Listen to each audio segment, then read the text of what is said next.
Lahore governor house میں ایک پروقار تقریب جس میں گورنر پنجاب سردار سلیم حیدر خان کو عوامی اور پیپلز پارٹی کے بے مثال خدمات پر پیپلز کلچر رنگ راولپنڈی ڈویژن کی جانب سے قائد عوام فخر ایشیا شہید ذوالفقار علی بھٹو ایوارڈ پیش کیا گیا۔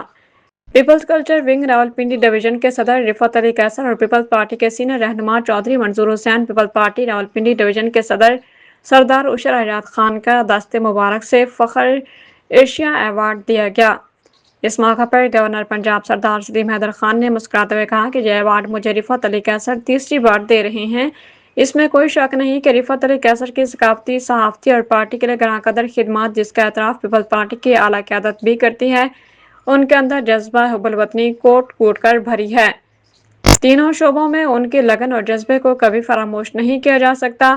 وفادار، لجپال اور خوددار انسان ہونے کے ساتھ ساتھ انقلابی اور اصلاحی ڈرامے کیے۔ اس موقع پر سردار عشر حیات خان نے کہا کہ پیپلز پارٹی کے لیے صحافت میں اور ثقافت میں بھی ان کا کردار نمایاں رہا۔ گورنر نے کہا کہ ان کی خدمات مجھے زبانی یاد ہیں۔